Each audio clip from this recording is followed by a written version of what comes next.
Next one, tools and equipment and machinery. Obviously, this is capital. Because capital is talking about the things that can help you create other things you are looking for. You know, in Nigeria, many people are realizing, and they have shown a great example, that when you hear tools, equipment, machinery, you think they are huge, huge things. Some have not realized that the phone you have in your hand is a big tool. Some have made millions. My wife was talking to this one of my wife's mentors. She made 70 million last year. Phone. You see the way the light bulb is coming up on your head now. You have phone. You say, I don't know, I don't have money. That phone can create more money than you ever need.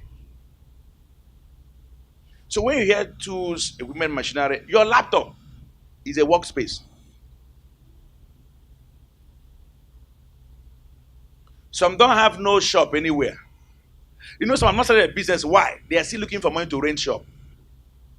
I've been talking to my uncle. He has not given me any money. If I had the money I save, I want to go and rent a shop and start this my clothes business. You know, my father just got sick. I spent it. Meanwhile, some people have no clothes shop anywhere, and they are selling in millions.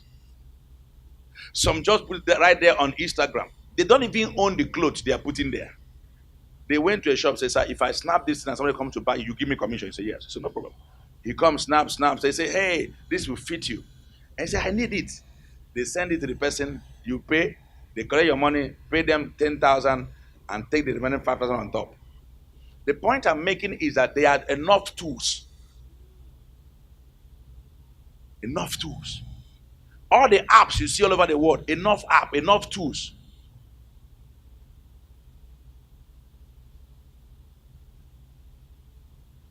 Next.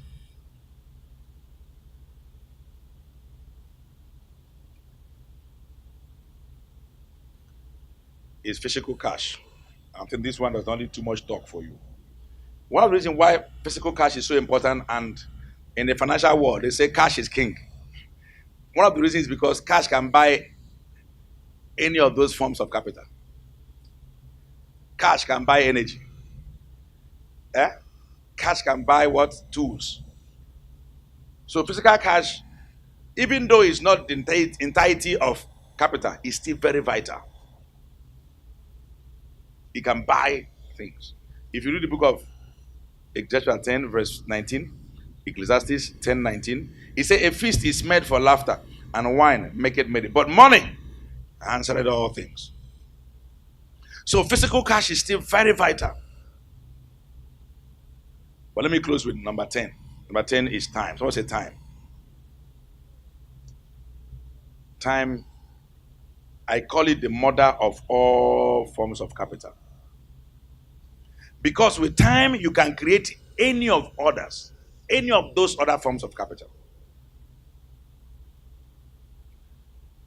In fact, time will fail me to talk about time. It's the mother of all forms of capital. Time is the most flexible of all capitals. Because you can change it. That's why I say time is a convertible resource. It's so flexible. Meaning you can use your time to become anything. You can use your time to become a doctor, become a lawyer, become an engineer, become anointed evangelist. You can use your time to become anything. That's why time is the mother of all forms of capital. So time is not just money. Some people say time is money. Time is far more than money. Time is more than money. Time is capital. Time is life. Time is a tool. Time is a fuel. You can convert money to skill. Meaning anything you don't know how to do now, you can convert your time for. I mean, I've said this over and over again, and I want you to capture it.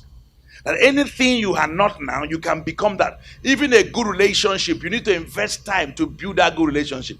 How many of you have realized lately that it takes time to build a good relationship? You have to convert time for it. If you don't have time, for your spouse or with your spouse, you're not going to have a good reward of good relationship. You don't have time, you don't spend time with for your children. You're not going to have good outcome in parenting experience. If you don't have time for God, you're not going to have the spiritual energy you need to go. So time is a form of capital that is literally so powerful. So I mentioned that when it comes to time, there are 4 things you can do with time. You can waste it, you can spend it, you can invest it, or you can convert it. And I've realized, turning the other way around, what I call my time conversion quadrant. I'm working on something on time conversion quadrant. That the super wealthy, they have moved from wasting to the point they got to conversion. They know how to convert their time. The super wealthy. The wealthy, they know how to invest their time. The middle class know how to spend their time. And the poor, they are expert at wasting time. I'm going to take it again. The super wealthy, they have learned how to convert their time. They have understood time conversion. The wealthy, rich people, they know how to invest their time. The middle class, they spend their time because spending that's normal living. But the poor people, they are number 1 time wasters. It's poor people that can be playing draft for 6 hours. Yeah. 6 hours. They will not do anything meaningful. You give them read a book, drop that book, that book person go chop. They won't read book. They won't do nothing. They are the ones that ask all the people that have video clubs or that sell CDs. People that buy more CDs are not rich people, are poor people. They're the one that buy more CDs. They go to film and say, I want to rent this movie. He say, Saturday is a movie day. I'm watching from I'm not going anywhere. I'm watching from 7 to 7, 12 hours. You can't see a rich man doing that. I'm not saying watching movies is bad. I watched one last night myself. But you have to realize that you can't live there. Some even stay in front of the television. They move from one station to the other. Some have they have the timetable of all the programs. They have the schedule. Anytime they say, "Hi, why did they shift this program?" No, it's not supposed to come. Something's wrong with them. That is, they are more organized than the studio. They said, no. We watched part 4 last week now. Supposed to part 5. Why are they playing part 3? Something's wrong with that person there. That is they created a job that nobody is paying them from their house, arguing with the station. That will not be your portion. So let's revise what we have thought about today. I say that God blessed man. Genesis 1:28, and gave us the power to be fruitful, to replenish the earth, to multiply, to subdue it and have dominion. God gave us that power.